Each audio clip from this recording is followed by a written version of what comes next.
I'm Beth Salcedo. I am the medical director at the Ross Center, and I'm here talking to Dr. Ali Haar, who is one of our child, adolescent, and adult psychologists in our New York office. Now I'm really interested and have a lot of work in psychedelic integration therapy and really enjoy also working with adults now too. So I'd love to hear a little bit more about psychedelic integration therapy. I don't think a lot of people necessarily have a good understanding of what Yeah. that is. So maybe you can share what it is, what it looks like, and who could benefit from it. Yeah, I'm really passionate about this for some of the reasons that you mentioned.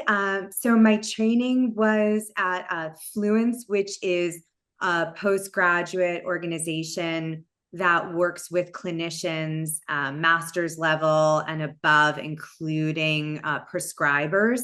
And it's really to support people who are using psychedelics in their everyday life, in recreationally or clinically, and integrating therapeutic support into that, because for a really long time it was taboo, or it was made to be unsafe or not okay, or we can't even talk about this.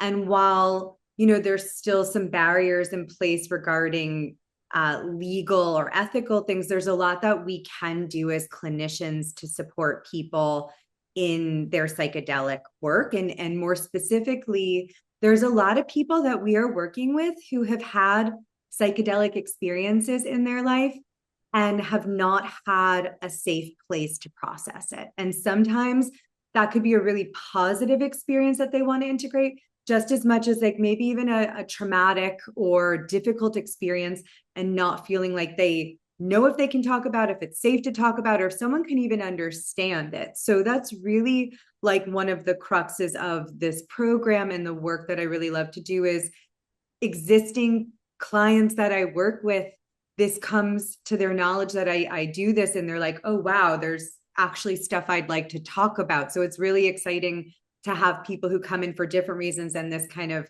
just organically comes up, as much as people who might come for psychedelic integration work, which could be, I'm interested in pursuing psychedelic experiences. And then we would take what would be called a harm reduction model, which is, okay, how do we educate ourselves about this? How do we learn about what's safe or what's not, or what you're considering, how to create a safety plan, how to create supports before, during, and after. I do want to mention I'm not in the presence of anyone while they're taking a substance, because that remains a pretty clear place that the law has not caught up to what people are doing in their everyday life, clinically or recreationally.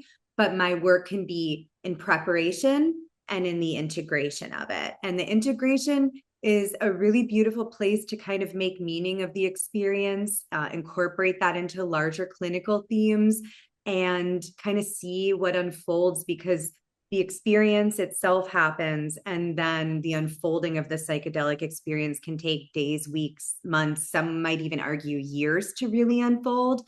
And therapy is a beautiful place to kind of hold and co-create that work with somebody.